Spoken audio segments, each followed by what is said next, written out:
പത്രമേനെ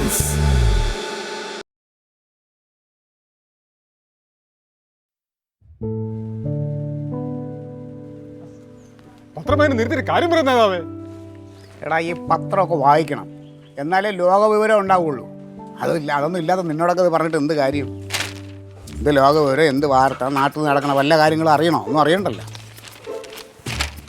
ഓ, ഇത്രയും നേരം ഈ ചരമക്കോളം നോക്കി നിന്നിട്ടാണ് ഈ ചരമക്കോളമൊക്കെ വായിച്ചിട്ട് ലോകത്ത് നടക്കുന്ന എന്ത് സംഭവവികാസം അറിയാനാണ്? എടാ മണ്ട, നമ്മൾ കടം വായിച്ചിട്ട് ആരെങ്കിലും മരിച്ചിട്ടുണ്ടെങ്കിൽ ആ വാർത്ത ഇതിലുണ്ടെങ്കിൽ പിന്നെ നമ്മുടെ കടം തിരിച്ചു കൊടുക്കണ്ടല്ലോ. അയ്യോ, ശാസ്ത്രജ്ഞൻ കണ്ടുപിടിച്ചോളഞ്ഞു. ചുമ്മാ അല്ലടാ നിനക്കൊന്നും ഒരു വിവരവും വയ്ക്കാത്തത്. എടാ ഇതൊക്കെ വായിച്ചിട്ട് നമ്മൾ അന്താരാഷ്ട്ര കാര്യങ്ങളൊന്നും നോക്കണ്ട. പത്രത്തിൽ പറഞ്ഞ നമ്മളെ നാട്ടിൽ നടക്കുന്ന പ്രാദേശികമായിട്ടുള്ള വാർത്തകൾ ശ്രദ്ധിക്കണം. അപ്പം അതാ ഇതിനകത്ത് എന്നതാ ഇത് നോക്ക്. ഇതാ ഗോപാലകൃഷ്ണപിള്ള 1ാം ചരമവാർഷികം കണ്ടോ? ആരെന്നറിയാമോ? നമ്മുടെ ടയറുകള ചന്ദ്രൻ്റെ അച്ഛൻ 1ാം ചരമവാർഷികമാണ് ഇന്ന്. ഇത് കഴിഞ്ഞ വർഷം അറ്റാക്കാട്ട് മരിച്ചത്. എന്താ നമുക്കൊരു റീത്ത് വരെ ഇവിടെ പോയാലോ? ഏടാ പൊട്ട, കഴിഞ്ഞ വർഷം നമ്മൾ മരിച്ചപ്പോ ഇറിയത്തോട്ട് പോയതല്ലേ? ഇങ്ങനെ ആയിപ്പോയല്ലോ നീ. എടേ ഇതിപ്പോൾ ഇന്ന് അവർ മരിച്ചതാണ്. എന്തായാലും ഞാൻ കുറച്ച് കഴിഞ്ഞിട്ട് ഞാൻ ഒറ്റയ്ക്ക് അവിടെ പോയി അവരുടെ ഈ ദുഃഖത്തിൽ പങ്കുചേരും. അല്ല അപ്പം ഞങ്ങൾ കൂടെ വരണ്ടേ? അയ്യോ തൽക്കാലം നിങ്ങളൊന്നും വരണ്ട, ദൈവത്തെ ഓർത്ത്. അവരെ സ്വസ്ഥതകളായി എൻ്റെ സ്വസ്ഥതയും പോകും. ഞാൻ പൊക്കോളാം. ഞങ്ങൾ വരുന്നില്ല. നേതൊക്കെ പോരെ, ചായ എടുക്കട്ടെ? എടുത്തോ. തൽക്കാലം ഒന്നും വേണ്ട. ചൂട് വടയുണ്ട്. ഒരു കാര്യം ചെയ്യും, ഒരാഴ്ച പഴക്കമുള്ള ബോണ്ടോ വല്ലതും ഇരിപ്പുണ്ടോ? അതെന്തിനാ? ഉണ്ടെങ്കിൽ 2 യുവമാരുടെ അണ്ണാക്കിലോട്ട് തിരികെ വെച്ച് കൊടുക്കാനാ. എന്നാ പിന്നെ ഒരെണ്ണം കൂടെ എടുത്തോ. എന്തോ നിങ്ങൾ അണ്ണാക്കിലും കൂടെ വെച്ചോ. വയറിറങ്ങില്ല, ബോണ്ട കഴിക്കാൻ വയറിറങ്ങുന്നില്ല. മതി കേടേ ചെല്ല്. ക്ലീറ്റോ, ഓ ആ കനകന്റെ സസ്പെൻഷന്റെ കാര്യം എന്തായി? അതെന്താ ഒന്നും ആയില്ല. ഇപ്പം സസ്പെൻഷൻ കിട്ടിയത് രാഷ്ട്രപതിയുടെ ഒരു മെഡൽ കിട്ടിയതുപോലെയാണ് അവൻ ആഘോഷിക്കുന്നത്. മെഡലോ? ഓ അങ്ങ് വീട്ടിൽ കയറി ഇരിക്കണമെന്ന് എങ്ങും പോവാതെ. ക്ലീറ്റസിന്റെ അല്ലേ അളിയൻ? പുള്ളിക്ക് സസ്പെൻഷൻ കിട്ടിയപ്പോൾ നല്ല സുഖിച്ചങ്ങ് വീട്ടിലങ്ങ് മുല്ലപ്പൂമ്പൊടി ഏറ്റ് കിടക്കും, കല്ലിന് കൊണ്ടാവും സൗരഭ്യം. പിന്നെ നായരേട്ടാ, ഈ സസ്പെൻഷനിലാണെങ്കിലും പകുതി ശമ്പളം കിട്ടും. ഓ അത് ശരി. പുള്ളി അതുകൊണ്ട് ഈ ശമ്പളമൊക്കെ വാങ്ങിച്ച് തിന്ന് നല്ല ഒരു വെക്കേഷനായിട്ട് അങ്ങ് ആഘോഷിക്കുക. മതി കൂടുതൽ വർത്താനം പറയാതെ ആ പാർട്ടി ഓഫീസിൽ കയറിയിട്ട് ആ വോട്ടേഴ്സ് ലിസ്റ്റ് എടുത്തിട്ട് അതിലൊക്കെ നോക്ക് പേരുകൾ ആരെയൊക്കെ നമ്മൾ ഇനി ആഡ് ചെയ്യാനുണ്ട്, ആരെയൊക്കെ വിട്ടുപോയതുണ്ട്, അവിടെ നോക്കങ്ങോട്ട്. അതിന് പുതിയ ലിസ്റ്റ് ഒന്നും വന്നിട്ടില്ലല്ലോ. ഞാൻ പഴയ ലിസ്റ്റിൻ്റെ കാര്യം തന്നെ പറഞ്ഞത്. പഴയ ലിസ്റ്റിൽ നമുക്ക് ഇവിടെ ആരൊക്കെ ഉണ്ട്, നേരത്തെ വോട്ട് ചെയ്യാൻ വരാത്ത ആരൊക്കെ ഉണ്ട്, വിദേശത്ത് ആരൊക്കെ ഉണ്ട്, അവരെല്ലാം കണ്ടുപിടിക്കണം. അങ്ങോട്ട് നോക്ക്. പോയി ശരി. ഓ ഞങ്ങൾ പോന്നു. വാടാ ആരേട്ടാ. ഓ പിന്നെ കാണാം. ചായ ചായയൊക്കെ പിന്നെ. ആരേ? ഓ ഇനി ഒരു ചായ ഇടും. കടിക്കും കൂടെ എടുക്കട്ടെ? വേണ്ട, ചായ മാത്രം മതി. താൻ കടിച്ചോ. ഇങ്ങനെയും കുറേ വായി നോക്കിയത്. ഇല്ല അത് അല്ല, സാധാരണ അങ്ങനെ ഇതുവരെ മുടങ്ങിയിട്ടില്ലല്ലോ പക്ഷേ. സംഭവം അല്ല, അതിപ്പോൾ ഇപ്പോഴത്തെ ഒരു അവസ്ഥ അറിയാമല്ലോ, അതുകൊണ്ടാണ് അങ്ങനെ കാശ് കിട്ടുന്നുണ്ട്. പക്ഷെ അത് പല വഴിക്ക് അങ്ങനെ പോകുന്നുണ്ട്. അങ്ങനെ ഇതേ ഈ യൂണിഫോമിൻ്റെ സസ്പെൻഷനാണ്, അല്ലാതെ ഡിസ്മിസ് ആയി പറഞ്ഞു വിട്ടതല്ലോ, തിരിച്ച് കയറുമല്ലോ. അപ്പോൾ കുറച്ച് സാവകാശ തരത്തിൽ ഇപ്പം എന്താ കുഴപ്പം? എല്ലാവർക്കും ഇങ്ങനെ ചെയ്യുന്നതല്ലേ നിങ്ങൾ? പിന്നെ പക്ഷെ മോശമായി പോട്ടെ, ഇതിന് മുമ്പ് ഇങ്ങനെയൊന്നും എല്ലാവരും നിങ്ങൾ സംസാരിച്ചുകൊണ്ടിരുന്നത്. ശരി ശരി. ഞാൻ എന്തായാലും പൈസ എത്തിച്ചേക്കാം. ശരി. വേണ്ട വേണ്ട, കുഴപ്പമില്ല. ഈ ചിട്ടിയിൽ പാട്ടത്തിലൊക്കെ ചേർന്നിട്ടുണ്ടെങ്കിൽ ബാക്കിയുള്ളവർക്ക് നാണക്കേടുണ്ടാക്കാതെ ആ പൈസ അടയ്ക്കണതാണ് അതിൻ്റെ ഒരു മര്യാദ. ഭയങ്കര മോശമാണ്. സതീഷ് എന്നെ വഴിയിൽ തടഞ്ഞു നിർത്തിയിട്ട് പറഞ്ഞ് അളിയൻ്റെ ചിട്ടി പൈസ കിട്ടിയിട്ടില്ല, ഒന്ന് പറഞ്ഞേക്കണേന്ന് പറഞ്ഞു. നീ ഞാൻ കൊടുക്കണമായിരുന്നു. എന്താ നിനക്ക് അത്ര വിഷമാണ്? നീ ഞാൻ കൊടുക്കണമായിരുന്നു. ചിട്ടി ചേർന്നത് ഞാനല്ല, ചിട്ടി പൈസ വാങ്ങണത് ഞാനല്ലല്ലോ. നീ ആയിട്ട് ഇനി കുറയ്ക്കട്ടെ, നീ ആയിട്ട് പറഞ്ഞോണ്ടേ. അല്ല ഇനി ചിലപ്പോൾ സതീഷ് ഇനി വീട്ടിൽ വരുമെന്ന് പറയാം. അതൊക്കെ ഭയങ്കര ബാക്കിയുള്ളവർക്ക് നാണക്കേടാണ്. നമ്മളിച്ചിരി അന്തസ്സായിട്ട് ജീവിക്കുന്നവരാണേ. വീട്ടിൽ വരണമെങ്കിൽ ഞാൻ നോക്കിക്കോളാം. ഞാനല്ല, ഓരോരുത്തരുടെ സ്വഭാവ മാറ്റങ്ങൾ ഇങ്ങനെ ആലോചിച്ചുകൊണ്ടിരിക്കുകയാണ്. ഇവ എന്നെ ചിട്ടി ചേർത്ത് എങ്ങനെയാണ് നിനക്കറിയാമോ? സതീഷ് എങ്ങനെ ചിട്ടി ചേർത്ത് തന്നെ? സാറേ ഉള്ളപ്പോൾ പൈസ എന്താന്ന് പറഞ്ഞവനാ. ഇപ്പം യൂണിഫോം കുറച്ച് ദിവസത്തേക്ക് ഇല്ലെന്ന് അറിഞ്ഞിട്ട് അവൻ വിളിച്ച് ഭീഷണിപ്പെടുത്തുന്നു. ഭീഷണിപ്പെടുത്താനായിട്ട് കൊടുക്കുമല്ലോ. ഹലോ, ചിട്ടി ചേർക്കുക എന്നുള്ളത് അവരുടെ ജോലി, അത് കൃത്യമായിട്ട് അടയ്ക്കുക എന്നുള്ളത് നമ്മുടെ ഉത്തരവാദിത്തം. അല്ലാതെ ഈ സതീശൻ ചിട്ടി ചേർത്ത എല്ലാവരുടെയും പൈസ സതീശൻ അടയ്ക്കണോ? അതല്ലല്ലോ വേണ്ടത്. എടാ എന്റെ ചിട്ടി ഇതുവരെ ഞാൻ തന്നെയാണ് അടച്ചോണ്ടിരുന്നത്. ഞാൻ ആരുടെ ഔദാര്യത്തിന് കഴിയുന്നില്ല. ഇല്ല, തീർന്നല്ലോ പ്രശ്നം. പക്ഷേ എനിക്ക് വഴി ഇറങ്ങി നടക്കണം. എൻ്റെ അടുത്ത് സതീശൻ തടഞ്ഞു നിർത്തിയിട്ട് പറഞ്ഞു ചിട്ടിയിൽ അടയ്ക്കണമെന്ന്. അപ്പോൾ ഇവിടെ ഞങ്ങൾക്ക് മാന്യമായിട്ട് ജീവിക്കണം. ജീവിതത്തിൽ ആദ്യമായിട്ട് ഇറങ്ങിയ കനകന്റെ ഒരു കേസ് നീ കേൾക്കുന്നത്. ഞാൻ ഇറങ്ങിപ്പോയത് എന്നൊക്കെ ഇവിടെ നിന്ന് ഇറങ്ങിപ്പോയിട്ട് അന്നൊക്കെ നിന്റെ പരാതി കേട്ടിട്ടുണ്ട് ഞാൻ. ഇത് ആദ്യമല്ല. അതിനുള്ള സൊല്യൂഷൻ ഞാൻ കണ്ടെത്തിയിട്ടുണ്ട്. ഇത് തുടക്കമാണ്. എനിക്കൊരു പ്രശ്നം തീയൊന്നും ഇല്ലായിരുന്നു. ഇത് തുടക്കമാണ്, തുടക്കം. ഞാനൊരു കാര്യം പറയട്ടെ, വേറെ ഏതെങ്കിലും പോലീസുകാരായിരുന്നെങ്കിൽ ക്ലീറ്റോ ചേട്ടൻ എന്തെങ്കിലും ഇതിനൊരു തീരുമാനം ഉണ്ടാക്കത്തില്ലായിരുന്നു സസ്പെൻഷന്റെ കാര്യത്തിൽ? ഇല്ല മോളെ, യവൻ സസ്പെൻഷൻ ആയ അന്ന് ഞാൻ പല നേതാക്കന്മാരെയും വിളിച്ച് സംസാരിച്ചിട്ടുണ്ട്. എനിക്കത് വിശ്വാസം ഇല്ല. നീ വിശ്വസിക്കണ്ട, നീ അവന്റെ കൂടെ ചേരയില്ല. പിന്നെ അങ്ങനെ എടി ഞാൻ ഇത് അറിഞ്ഞിട്ട് മിണ്ടായിരുന്നാ പറയണത്. സകലമായ രാഷ്ട്രീയ നേതാക്കളെയും വിളിച്ചു. പക്ഷെ എന്താണ് ഇവൻ കളിച്ചേക്കണ ആരുമായിട്ട്? രാഷ്ട്രീയക്കാരനോടാണ്. അത് തീക്കളിയാണ്. പണ്ടേ ഞാൻ പറഞ്ഞ കാക്കി പുറത്ത് കിടന്ന ആഭ്യന്തരമന്ത്രി ആവൂല. ആലോചിക്കണം ആരോടാണ് കളിക്കണെന്നുള്ളത്. ഇതൊക്കെ പോരാഞ്ഞിട്ട് ലില്ലി മോളെ, വിഴിഞ്ഞത്ത് നല്ല പെടയ്ക്കണ ചെമ്മീൻ 5 കിലോ ഞാൻ വാങ്ങിച്ച് ഡൽഹിക്ക് അയച്ചു കൊടുത്ത് ആക്രാന്തി ചെയ്യിക്ക്. എന്നിട്ട് എൻ്റെ ഒരു കറിയും വെച്ച് അയാൾ വറുത്തും തിന്നിട്ട് നല്ല അഭിപ്രായം പറഞ്ഞു. അപ്പൊ സസ്പെൻഷന്റെ കാര്യം അയാൾ ആലോചിക്കട്ടെ. അതാ പറഞ്ഞത്. ഇത് എല്ലായിടത്തും ഇത് ക്ലിപ്പിട്ട് വെച്ചിട്ടുണ്ട്. അതൊന്നും അല്ല ക്ലീറ്റോ ചേട്ടൻ എന്റെ ഒരു വിഷമം കണക്കിലെടുത്തിട്ടില്ല. അങ്ങനെ പറഞ്ഞു. ഇനി അങ്ങനെ പറഞ്ഞു. അതെ, അത് വിചാരിച്ചു കെട്ടിയോണ്ട് കയ്യിരിപ്പ് നന്നാക്കാൻ പറ. എന്റെ കയ്യിരിപ്പ് നീ ശരിയാക്കണ്ട. നിന്റെ കയ്യിരിപ്പ് ശരിയല്ല. എന്റെ കയ്യിരിപ്പ് എന്താണെന്ന് എനിക്കറിയാം. പിന്നെ വേറെ ഏതെങ്കിലും ഒരാളായിരുന്നെങ്കിൽ ക്ലീറ്റോ ചേട്ടൻ അപ്പൊ തന്നെ വെള്ളം വെള്ളിയിട്ട് ഇറങ്ങിയാനാ അത് ശരിയാക്കാനായിട്ട്. അത് കേട്ടല്ല, നാട്ടുകാർക്ക് വേണ്ടി എന്തെങ്കിലും ചെയ്യുന്നുണ്ടല്ലോ. ചെയ്യൂല, ഇറങ്ങി നടക്കൂല. അത് നീ പറഞ്ഞാ മതി. നിന്റെ കാര്യത്തിന് എന്റെ പട്ടി വരുവാ. നിന്റെ കാര്യത്തിൽ ഇടപെടരുത് നീ. നാട്ടുകാർക്ക് വേണ്ടി ചെയ്യും, ഞങ്ങൾക്ക് വേണ്ടി ചെയ്യത്തില്ല. ഞങ്ങൾ നന്നായിട്ട് ജീവിക്കുക. അത് തന്നെ കാര്യം. എങ്ങനെ ചെയ്യൂടി നീ മേൽ എന്റെ കാര്യത്തിൽ ഇടപെടരുത്. ഡിസ്മിസലാണ് അടുത്തത്. നീ ഒരു തേങ്ങ ചെയ്യാനില്ല. എനിക്കറിയാം എന്ത് കാണാം. നിനക്ക് ഒരു ആരും പറയാം അന്തസ്സായിട്ട് ജീവിക്കണം. ആളുകൾ ഇനി ഈ വീട്ടിൽ കയറി ഇറങ്ങരുത്. ഈ പൈസ നിർത്ത്.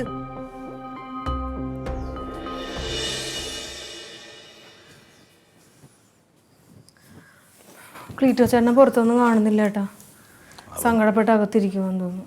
തിന്നിട്ട് വല്ലതും പുറച്ചുകൂടി കിടന്നുറങ്ങായിരിക്കും. പിന്നെ കുറച്ചും കൂടി കിടക്കുന്ന പോലെ ഏട്ടൻ അതിന് മാത്രം ചീത്ത പറഞ്ഞിട്ട് സങ്കടപ്പെട്ടിരിക്കുമായിരിക്കും. ഞാൻ മാത്രമല്ല, നീ വിളിച്ചു പറഞ്ഞല്ലോ ഓരോന്നൊക്കെ. പിന്നെന്ത്? ഓ ഇപ്പൊ അതായ കാര്യം. ഏട്ടനൊന്ന് എഴുന്നേറ്റ് വന്ന് നമുക്കൊന്ന് കണ്ടിട്ട് വരാം. വാ വാ. നീ പോണേ. വന്നേ. എനിക്ക് പറ്റില്ല. ചുമ്മാ എന്തുവാട്ടെ, ഒരു വഴക്ക് വരുമ്പോ അത് മാറ്റാൻ നോക്കണ്ടേ? എനിക്ക് അങ്ങനെ പറയേണ്ട കാര്യമൊന്നുമില്ല. കൊച്ചൻ തേടി എഴുന്നേറ്റിട്ടില്ല, ഉറങ്ങുക. അമ്പലത്തിൽ പോയിട്ട് എന്തുണ്ട് വിശേഷം? അമ്പലത്തിൽ പോയിട്ട് എന്താ വിശേഷം? അമ്പലത്തിൽ പോയി തൊഴുത് പ്രാർത്ഥിച്ച് തിരിച്ചു വന്ന്.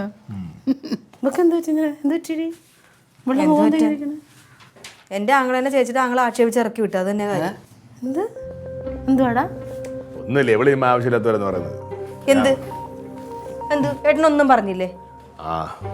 എന്ത് പറയാനാ ചേച്ചി? ഏട്ടൻ്റെ സസ്പെൻഷൻ ശരിയാവാനായിട്ട് ക്ലീറ്റോ ചേട്ടൻ ഒന്നും ചെയ്യുന്നില്ല എന്ന് പറഞ്ഞ് 1ഉം 2ഉം പറഞ്ഞ് എന്തൊരു ബഹളായിരുന്നെന്ന് അറിയാം ഇവിടെ കിടന്നിട്ട്. ആ സങ്കടത്തിൽ ക്ലീറ്റോ ചേട്ടൻ പോയി അകത്ത് കയറിയതാ. ഇതുവരെ പുറത്തോട്ട് ഇറങ്ങിയിട്ടില്ല. നിനക്ക് നാണുണ്ടോടാ കനക? നിന്റെ സസ്പെൻഷൻ ശരിയാക്കാൻ വേണ്ടിയിട്ട് ആ മനുഷ്യൻ ഏതൊക്കെ വാതിലെ പോയി മുട്ടിയിട്ടുണ്ടെന്നുള്ളത് നിനക്കറിയില്ല, എനിക്കറിയാം. ഞാനാ കാണുന്നത്.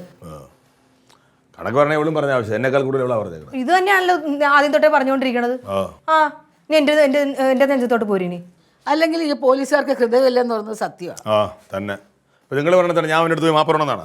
പറയണതാണെങ്കിൽ പറയണം. എനിക്ക് സൗകര്യമില്ല പറയാൻ. നീ അവനോടൊന്നും മിണ്ടായിരിക്കുന്നതാണ് നല്ലത്.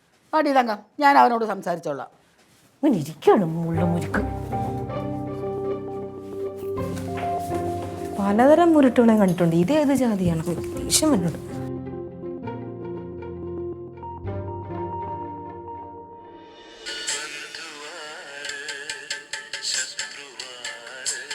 ആഹാ, ക്ലീറ്റോ ഇവിടെ പാട്ടും കേട്ടോണ്ടിരിക്കുവായിരുന്നോ? ശ്രീകുമാരൻ തമ്പി സാറേ, ഇത് എനിക്ക് വേണ്ടി എഴുതിയ വരികളാണ്. അല്ല, ഇത് സിനിമാക്കാർക്ക് വേണ്ടി എഴുതിയ പാട്ടല്ലേ? സിനിമാക്കാർക്ക് വേണ്ടിയാണ് എഴുതിയത്. പക്ഷേ ഇത് എൻ്റെ ജീവിതമായിട്ട് നല്ല ബന്ധമുണ്ട്. കാരണം ഞാൻ ബന്ധുക്കളെന്ന് വിചാരിച്ചവരൊക്കെ ഇപ്പം എനിക്ക് നല്ല ശത്രുക്കളായിട്ടിരിക്കുകയാണല്ലോ. ക്ലീറ്റോ, കനകൻ എന്തെങ്കിലും തമാശ പറഞ്ഞെന്ന് വെച്ച് ക്ലീറ്റോ എന്തിനാ ക്ലീറ്റോ ഇങ്ങനെ മനസ്സ് വിഷമിക്കുന്നത്? അങ്ങ് തമാശ ഏത് കാര്യം ഏതെന്ന് മനസ്സിലാക്കാനുള്ള പ്രായം എനിക്ക് 1986-ലായി. ക്ലീറ്റസ് വെറും പൊട്ടനല്ലേ, പൊട്ടൻ. അത് സത്യം, ഞാൻ എപ്പോഴും നിങ്ങളോട് പറയാറില്ലേ. കളിയാക്കിക്കോടി, നീ കളിയാക്കിക്കോ. നീ അവന്റെ ബാക്കിയല്ലേ, നീ ഇതേ പറയൂ. എന്നെ കളിയാക്കുന്നുള്ളതാണല്ലോ നിങ്ങളുടെ ലക്ഷ്യം. അതാണല്ലോ നിങ്ങളുടെ ഏറ്റവും വലിയ സന്തോഷം. കണ്ടമ്മേ, ഇതാണ് അംഗം. എന്ത് പറഞ്ഞാലും ഈ ചാടിക്കടിക്കല്. ഞാൻ പറഞ്ഞ ഇങ്ങോട്ട് തലയിലോട്ട് കയറില്ല. അമ്മ എന്നെ ഒന്ന് പറഞ്ഞ് മനസ്സിലാക്കി കൊടുക്കും. എൻ്റെ പൊന്ന് ക്ലീറ്റസേ, ഒരു മുറ്റം ഒരു അടുക്കളയും പോലെ കഴിയുന്ന നിങ്ങളിങ്ങനെ നിസ്സാര കാര്യത്തിന് പിണങ്ങി ഇത് എവിടെ ചെന്ന് അവസാനിക്കും? അമ്മ, ഒരു മുറ്റം അടുക്കളയൊക്കെയായിട്ട് അങ്ങനെ കഴിയണതാണ് ഏറ്റവും വലിയ പ്രശ്നം. ഇത്രയും ഞാൾ ഇങ്ങനെ ഈ മുറ്റത്തും അടുക്കളയിലൊക്കെ ഇങ്ങനെ വരെ കിടന്ന് ഇത് എല്ലാത്തിനും ഒരു സമയമുണ്ട്. ആ സമയം ഇനി അത് വേണ്ടമ്മ. മുറ്റവും അടുക്കളയൊന്നും വേണ്ട. അപ്പൊ നിങ്ങൾ എന്താ പറയണ? നമ്മൾ ഇവിടുന്ന് ഇറങ്ങി പോണോന്നാ? പോകേണ്ട സാഹചര്യമാണെങ്കിൽ പോകണം. കണ്ടമ്മേ, കണ്ട ഇതേ ക്ലീറ്റസേ, നീ ഇങ്ങനെ ആവശ്യമില്ലാത്ത കാര്യമൊന്നും ചിന്തിക്കരുതേ. അമ്മ, ഞാൻ പറയണേ കാര്യമുണ്ടമ്മ. എപ്പോഴും ഇങ്ങനെ ഒരുമിച്ച് അടുത്ത് കിടക്കുമ്പോഴാണ് പ്രശ്നങ്ങളൊക്കെ ഉണ്ടാവുന്നത്. ശരി, ഒന്ന് അകന്ന് നിന്നാണ്ടല്ലോ ആ സ്നേഹം അങ്ങനെ തന്നെ നിൽക്കും, പ്രശ്നങ്ങളും ഉണ്ടാവും. ചേട്ടാ ക്ലീറ്റസേ, നീ ഇങ്ങനെ ആവശ്യമില്ലാത്ത കാര്യങ്ങളെക്കുറിച്ച് ചിന്തിക്കരുതേ. അമ്മ ഒന്ന് ഇവിടെ ഇരുന്നേ അമ്മ. ഞാൻ സമാധാനമായിട്ട് കാര്യം പറഞ്ഞുതരാം. അല്ലാതെ ഞാൻ എടുപടി പ്രാളപ്പെട്ട് പറയണല്ല. എന്താണ് അമ്മ? അതേ, നമ്മൾ ഈ എന്നും അടുത്ത് കിടക്കുമ്പോൾ ഉണ്ടല്ലോ അമ്മ, അത് എപ്പോഴായാലും പ്രശ്നം തന്നെയാണ്. ഈ 1 പറഞ്ഞ് 2 പറഞ്ഞ് അങ്ങോട്ടും ഇങ്ങോട്ടും പറഞ്ഞ് അത് പിന്നെ പ്രശ്നമായി. നമ്മൾ ഇച്ചിരി അകന്ന് നിന്ന് കഴിഞ്ഞാൽ നമുക്ക് എപ്പോഴും ഉള്ള സ്നേഹം അങ്ങനെ തന്നെ. ഇപ്പം അമ്മാവൻ തന്നെ അമ്മയും തന്നെ കണ്ടില്ലേ, എപ്പോഴും അങ്ങോട്ടും ഇങ്ങോട്ടും ഒക്കെ ആയതുകൊണ്ട് ആ ഇടയ്ക്ക് എന്തെങ്കിലുമൊക്കെ പറഞ്ഞതാകും, പക്ഷേ ആ സ്നേഹത്തിനൊരു കുറവില്ല. അങ്ങനെ നിൽക്കണതാണ് അമ്മ നല്ലത്. അങ്ങനെ നീ ഇവിടെ നിന്ന് പോയിട്ടുള്ള പ്രശ്നത്തിൻ്റെ പരിഹാരം ഒന്നും വേണ്ട. ഞാൻ ഇവിടെ പോണു, ഞാൻ എങ്ങോട്ടും പോണില്ല. പിന്നെ നീ ഇപ്പം പറഞ്ഞതാ അത് പോണ കാര്യം ഞാൻ പറഞ്ഞത്, കനകനും ലില്ലിയും കൂടെ നമ്മളെ തറവാട് വീട് വെറുതെ അവിടെ ഒഴിഞ്ഞു കിടക്കുകയാണല്ലോ. അവരങ്ങോട്ട് പോട്ടെ, നമ്മളിവിടെ ഞാൻ തങ്കം കൂടി ഇവിടെ, അപ്പോൾ പ്രശ്നങ്ങൾ തീരും. അങ്ങനെ ചെയ്താൽ നിന്റെ പ്രശ്നങ്ങൾ തീരുമോ?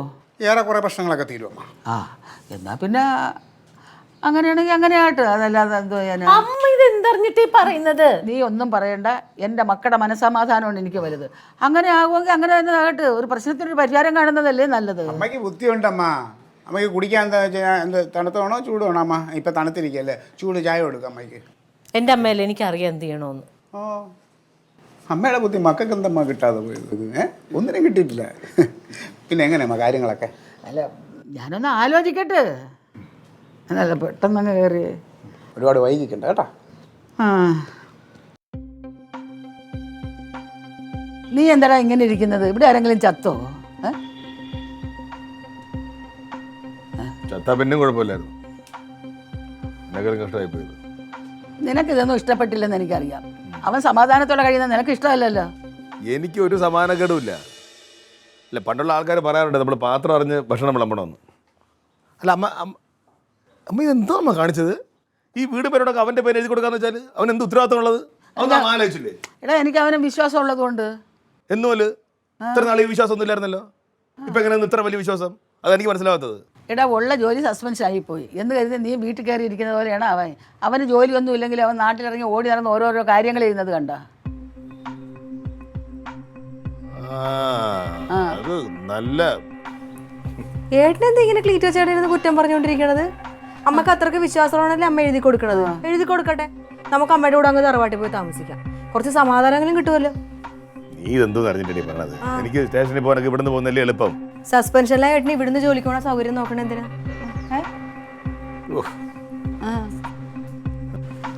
അമ്മ ഇവളെ അമ്മ ഒരു നിമിഷം ഒന്നും ഇങ്ങോട്ട് വരും, ഒരു സ്വകാര്യം പറയാനാ വന്നേ.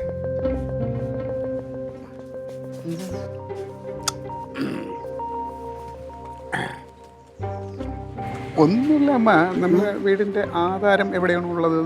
അത് തറവാട്ടില്. തറവാട്ടില്ല. അപ്പം അതൊന്നും എടുത്ത് വെക്കാനുള്ളൊരു ഏർപ്പാട് ഉണ്ടാക്കണം കേട്ടോ. കാരണം വെച്ചാൽ ഇനി വൈകിക്കണ്ട, നമുക്ക് ഉടനെ തന്നെ ഇത് എഴുത്തും പരിപാടിയൊക്കെ ചെയ്യണമല്ലോ. വേറെ ഒന്നും അമ്മ അറിയണ്ട. അമ്മ ഒരു പേന കയ്യിൽ റെഡിയാക്കി വയ്ക്കുക, ഒപ്പിടേണ്ടത് ഒപ്പിടുക. ബാക്കി പഞ്ചായത്തിൽ നമ്മളാളുണ്ട്, എഴുത്താഫീസിലും നമ്മളാളുണ്ട്. അതെല്ലാം ഞാൻ ഏർപ്പാട് ചെയ്തിട്ടുണ്ട് കേട്ടോ. പിന്നെ അമ്മ ഇനിയിപ്പോൾ ഇവർ അങ്ങോട്ട് മാറണമെന്ന് വെച്ചിട്ട് അമ്മ അങ്ങോട്ട് പോകാൻ നിൽക്കണ്ട. അമ്മയ്ക്ക് ഇവിടെ തന്നെ നിൽക്കാം, അമ്മ ഇവിടെ വേണം. കേട്ടാ, അമ്മ ഇവിടെ നിന്നാൽ മതി. അമ്മ ഞാൻ വിടൂലെങ്ങും പോയാൽ ഞാൻ പിണങ്ങും. അയ്യോ, ഞാൻ പോകുമെന്നും പറഞ്ഞോണ്ട് നീ പിണങ്ങണ്ട, ഞാൻ നിന്റെ കൂടെ തന്നെ നിന്നോളാം. ഇവിടെ വേണം അമ്മ. അമ്മയല്ലേ ഈ വീടിന്റെ ഐശ്വര്യം. ശരി അമ്മ, കുറേ തിരക്കിട്ട പരിപാടി, ഇറങ്ങട്ടെ ഇല്ല മോളെ? ശരി എന്നാ, ഇച്ചിരി തിരക്കുണ്ട് കേട്ടോ മോളെ. ശരി.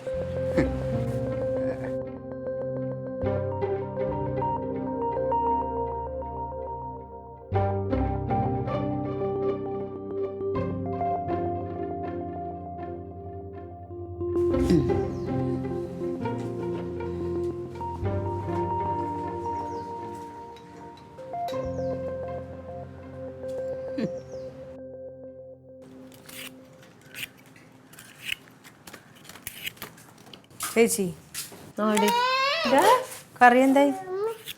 കറിക്ക് അരിയണ കണ്ടില്ലേ? നിനക്ക് കണ്ണ് കാണാൻ പാടില്ല, പിന്നെയും കറി എന്തായെന്ന് ചോദിക്കണേ. ഓ, പിന്നെ നിമിഷം നേരം കൊണ്ട് 5-6 കറി ഉണ്ടാക്കണ ആളല്ലേ, അതുകൊണ്ട് ചോദിച്ചതേ ഉള്ളൂ. അങ്ങനെ കറി മോനെ അവിടെ പോയി കളിച്ചോ. അങ്ങനെ കറി ഉണ്ടാക്കാനേ എൻ്റെ ഭർത്താവിൻ്റെ പേര് ക്ലീറ്റസ് മത്തായി എന്നാ, അംബാനി എന്നല്ല. ഒരു കൂട്ടം കറി തന്നെ ഒപ്പിക്കണ പാട് എനിക്കറിയാം. ഇനി എന്തിനാ ചേച്ചി ദാരിദ്ര്യം പറഞ്ഞുകൊണ്ടിരിക്കണത്? അമ്മയുടെ വിഹിതം മൊത്തം ചേച്ചിക്കും ക്ലീറ്റോ ചേട്ടൻ്റെ പേരിൽ എഴുതി തരുമല്ലേ?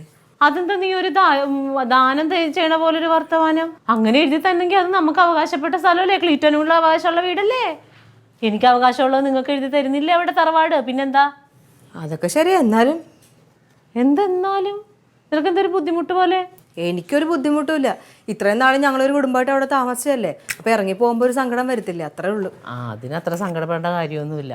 ക്ലീറ്റോ അങ്ങനെ കണ്ണിച്ചോറില്ലാത്തവനല്ല. നിങ്ങളെ ഇടിപിടിന്ന് അങ്ങോട്ട് ഇറക്കി വിടുമൊന്നുമില്ല. ഒരാഴ്ച കഴിഞ്ഞ് സാവധാനം പോയാൽ മതി. എന്തോ ഒരാഴ്ചയാ? ഓ, അതങ്ങ് ഭയങ്കര കൂടുതലായി പോയല്ലേ ചേച്ചി. വേണ്ട കേട്ടാ, ഞങ്ങൾ ഉടനെ എന്നെ പൊക്കോളാം. അല്ല, നിന്റെ പറച്ചിൽ കേട്ടാ തോന്നുന്നു ഞാനും ക്ലീറ്റോയും കൂടി നിന്നെയൊക്കെ എന്തോ റോട്ടിലോട്ട് പെരുവഴിയിലോട്ട് ഇറക്കി വിടണ പോലെയാണല്ലോ. അവിടെ സ്ഥലം തരുന്നില്ലേ നിങ്ങൾക്ക്? പിന്നെ ഇതിനകത്ത് ഇത്ര വിഷമിക്കേണ്ട കാര്യം എന്താ? കണക്ക് നോക്കുവാണെങ്കിൽ അതാണ് കൂടുതൽ, അതാണ് ആദായം കൂടുതൽ. എന്നിട്ടും പാവം പിടിച്ച ക്ലീറ്റോ ഈ ആ വസ്തുവും കൂടി ഇങ്ങോട്ട് ആക്കിയെന്നേ ഉള്ളൂ. എന്നിട്ട് അതിൻ്റെ ആ നല്ല മനസ്സ് നിങ്ങൾ കാണരുത് ക്ലീറ്റോ ചേട്ടൻ്റെ നല്ല മനസ്സിനെ പറ്റി ഏട്ടൻ ഇപ്പം കൂടെ പറഞ്ഞതേ ഉള്ളൂ. എന്തൊരു നല്ല മനസ്സിനുടമയാണെന്ന്. അതെ, നല്ല മനസ്സിനുടമയാണ്. അത് നിങ്ങൾക്ക് ഇപ്പം മനസ്സിലാവൂല. എന്നിട്ട് എവിടെ പോയി ആ നല്ല മനസ്സിനുടമ? പുറത്തു പോയേക്കുന്നു. കഴിക്കാൻ വരത്തില്ലേ? കഴിക്കാനൊന്നും വരില്ല, കുറേ തിരക്കുകളുണ്ടെന്ന് പറഞ്ഞു. ഇനിയിപ്പോൾ ചുറ്റുമതിൽ കെട്ടാൻ പോണ് ക്ലീറ്റോ. പിന്നെ ഒന്ന് ആകെ പെയിന്റ് ചെയ്യണമെന്നൊക്കെ പറയുന്നു. എന്താ മുത്തിനെ കല്യാണം ഉറപ്പിച്ച? പെയിൻ്റൊക്കെ അടിക്കണോ ചോദിച്ചാൽ? ഞങ്ങളൊരു പുതിയ വീട്ടിലോട്ട് മാറാൻ പോവാണ്. അപ്പം ഇച്ചിരി മോഡിയിലൊക്കെ ഇരിക്കണമെന്ന് ക്ലീറ്റോന് ഒരു ആഗ്രഹമുണ്ട്. അതിനിപ്പോൾ എന്താ കുഴപ്പം? ഒരു കുഴപ്പമില്ല, ഞാൻ പോണു. ചേച്ചി ഒരു കാര്യം ചോദിക്കട്ടെ, ചേച്ചി എന്താ ഈ മനുഷ്യനെ കണ്ടില്ലാത്ത പോലെ സംസാരിക്കുന്ന? ഞാൻ ഇനിയിപ്പോൾ ഇങ്ങനെ സംസാരിക്കാനോ? അങ്ങനെ സംസാരിച്ചാൽ മതി, ഇത് തന്നെ ഏറ്റവും നല്ലത്. ഞാൻ മനുഷ്യനെ കണ്ടിട്ടില്ല, എന്തും കൊണ്ടും എനിക്ക് ഇങ്ങനെ ജീവിച്ചാൽ മതിയോ?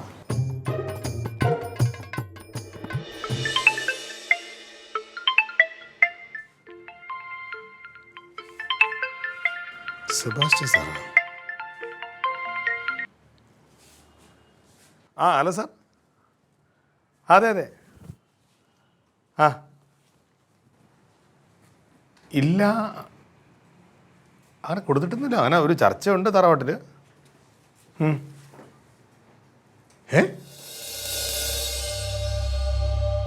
ആണോ? അല്ല സാർ, അങ്ങനൊന്നും ആയിട്ടില്ല. സാർ എന്തായാലും വിളിച്ചു തന്നായി.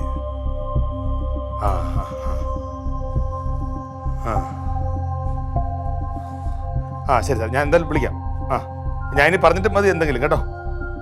ശരി സാർ. ആരാണ്? Bank manager Sebastian sir. എന്ന് പറഞ്ഞതിന് മുമ്പ് എൻ്റെ അമ്മയെന്ന് വിളിച്ചത് കേട്ടോ.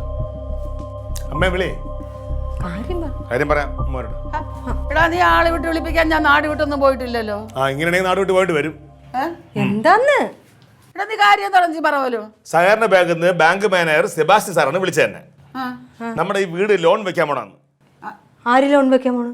അമ്മ എഴുതി കൊടുക്കാൻ പോണ ആൾ, എന്നെക്കാൾ ഉത്തരവാദിത്തത്തോടെ വീട്ടിൽ കാര്യങ്ങളൊക്കെ നോക്കുന്ന ഒരാളുണ്ടല്ലോ. ക്ലീറ്റസിന് എഴുതി കൊടുക്കാൻ പോണല്ലോ. ആ വീടും പേരിടം അവൻ അടുത്ത ആഴ്ച ലോൺ വെക്കാൻ പോണെന്ന്. അല്ല, അവനിപ്പോ എന്തിനാ ലോണ്?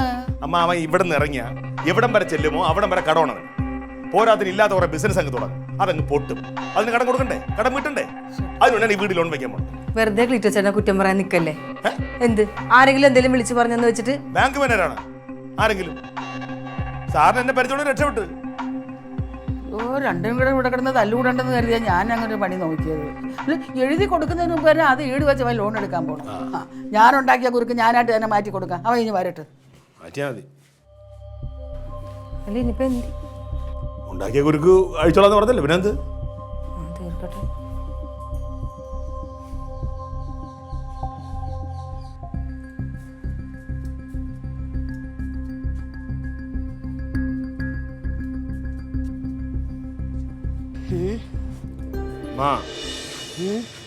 ഈ ആനപ്പാറയിൽ അച്ഛമ്മ നടങ്ങി നടന്നിട്ട് കാര്യമൊന്നുമില്ല. എവിടെയും പോയി ഇരിക്കാൻ നോക്കി. ഞാനങ്ങനെ ഇരുന്നാലേ ഭാവിയിൽ എനിക്ക് എഴുന്നേക്കാൻ ഒക്കാതായി പോകും. ഞാൻ അതുകൊണ്ട് തൽക്കാലം ഒന്നും നടക്കാം. അവനിങ്ങോട്ടൊന്ന് വരട്ടെ, പിന്നെ തീരുമാനിക്കാമല്ല.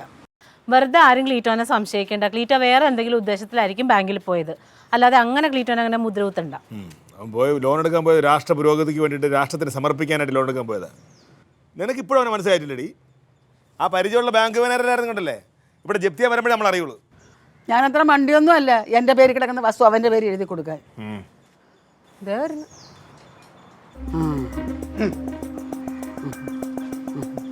ഇതാണ് എല്ലാവരും കൂടെ ആരെയും പ്രതീക്ഷിക്കുന്നത്? വിരുന്നുകാരും എല്ലാം വരുന്നുണ്ടോ? ഒരു മഹാൻ വരാനുണ്ടായിരുന്നു. ആരാണല്ലോ? ഏതാണ് ആ മഹാൻ? ഞാൻ അറിയാത്ത. നിനക്കറിഞ്ഞോ? പക്ഷെ ഞങ്ങൾക്കറിയാം. നന്നായി. അതെന്തെങ്കിലും ആയിക്കൊണ്ട് വിടാം. അമ്മ എനിക്ക് അമ്മയുടെ ഒരു ചെറിയ ഒരു രഹസ്യം പറയണം. അമ്മ ചെറിയ ഒരു കാര്യം പറയാനുണ്ട് അമ്മ. അത് എനിക്ക് അമ്മയുടെ ഒരു രഹസ്യമായിട്ട് പറയാനുള്ള ഒരു കാര്യം അത്രേ ഉള്ളൂ. അതിന് അമ്മയുടെ അടുത്ത് രഹസ്യമായിട്ട് പറഞ്ഞു. ഇവിടെ ഇപ്പൊ എല്ലാരും നിൽക്കല്ലേ, നമ്മൾ അറിയാത്ത ആൾക്കാരൊന്നും അല്ലല്ലോ. പെങ്ങള്, ഭാര്യ, അളിയൻ, അമ്മ. ഇവിടെ വെച്ചങ്ങ് പറകളീറ്റോ. വേണ്ട, ഇനിയിപ്പോൾ രഹസ്യമാക്കേണ്ട, പരസ്യമായിട്ട് തന്നെ പറയാം. അന്യരാരും ഇല്ലല്ലോ, എന്തായാലും എല്ലാവരും അറിയാനുള്ള കാര്യം തന്നെയാണ്. അപ്പം മറ്റേ ആധാരം ഇല്ലേ, ആധാരം എടുത്തു, അതെന്തായി? അതാണ് ചോദിക്കാൻ. ആധാരമൊക്കെ എടുത്താ? പിന്നെ അമ്മ സൂപ്പർ ഫാസ്റ്റ് ആണല്ലോ. ഞാൻ പ്രതീക്ഷിച്ചതും ഫാസ്റ്റാണ്. Super fast ആയാലേ ഒക്കത്തുള്ളൂ. വേണം. അമ്മ ഒരു കാര്യം ചെയ്യാം, എന്താ പറയുക, നമുക്ക് നാളെ തന്നെ ഇത് എൻ്റെ തങ്കത്തിൻ്റെ പേരിലോട്ട് നിങ്ങൾ എഴുതാം. കാരണം എനിക്ക് ഇച്ചിരി പെയിന്റ് അടിയും പരിപാടിയൊക്കെ ഞാൻ പ്ലാൻ ചെയ്തു. അയ്യോ, അതിനൊരു കുഴപ്പമുണ്ടടാ.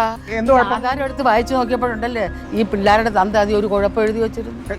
എന്ത് കുഴപ്പം? അതെ ക്ലീറ്റോ, അമ്മയുടെ മരണശേഷം മാത്രമേ ഈ വസ്തുക്കൾ മക്കളുടെ പേരിലോട്ട് എഴുതാൻ പറ്റുള്ളൂ. എന്ന് വെച്ചാ ഒന്നേ ഞാൻ മരിക്കണം, അല്ലെങ്കിൽ നീ എന്നെ കൊല്ലണം. എന്താ പറയണം? അമ്മ ഞാൻ കൊല്ലാന്നൊക്കെ പറഞ്ഞത്. അല്ല, നീ എന്നെ കൊല്ലത്തില്ലെന്ന് എനിക്കറിയാം. അത്രയ്ക്ക് സ്നേഹമാണല്ലോ നിനക്ക് എന്നോട്. എടാ, നിനക്ക് ഞങ്ങളെ വലിയ ബുദ്ധിമുട്ടാണെങ്കിൽ ഞങ്ങളങ്ങ് തറവാട്ടിൽ പോയി താമസിക്കുമല്ലോ. നിനക്കൂടെ ഒറ്റയ്ക്ക് താമസിക്കണം, നീ താമസിച്ചോ? അതിനിപ്പോൾ ആധാരമൊക്കെ പേരൊക്കെ മാറ്റി എഴുതുന്നതൊക്കെ ശരിയാണടാ. എന്തിന്? ആരും എവിടെയും പോണില്ല, എല്ലാവരും ഇവിടെ തന്നെ അങ്ങ് താമസിച്ചാൽ മതി. ഇവിടുന്ന് ആരും പോകണമെന്ന് ഇവിടെ ആരെങ്കിലും പറഞ്ഞോ? ഇല്ലല്ലോ. ക്ലീറ്റോ വെറുതെ കിടന്ന് ഉരുളല്ലേ? ഇവിടെ ഉള്ളവരാരും അത്ര ബുദ്ധിയില്ലാത്തവരൊന്നും അല്ല. ലോണിന്റെ ആവശ്യത്തിന് ബാങ്കിൽ ചെന്നതൊക്കെ ഇവിടെ എല്ലാവരും അറിഞ്ഞു. അതെന്താണെന്നറിയാമോ അമ്മ, നമ്മളെ കുടുംബത്തിന്റെ സാമ്പത്തിക അടിത്തറ ഒന്നുകൂടെ ഒന്ന് ബലപ്പെട്ടോട്ടെ എന്ന് കരുതി ബാങ്കിൽ നിന്ന് ഒരു ചെറിയ സഹായം ഞാൻ ചോദിച്ചു, അത്രേ. ഇപ്പൊ ഉള്ള അടിത്തറയൊക്കെ മതി. ഇതുകൊണ്ടാണല്ലോ എല്ലാം ഇപ്പൊ ഇത്ര നാള് സന്തോഷമായിട്ട് പോയത്. മതി. കാര്യങ്ങളൊക്കെ ബോധ്യപ്പെട്ടല്ലോ. എന്നാ പിന്നെ അളിയനും പെങ്ങളും അങ്ങ് ചെല്ലേ.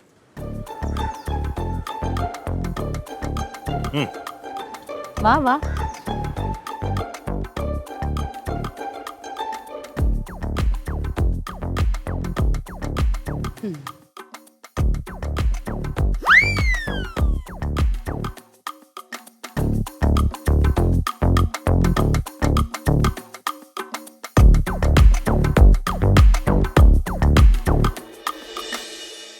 Aliens.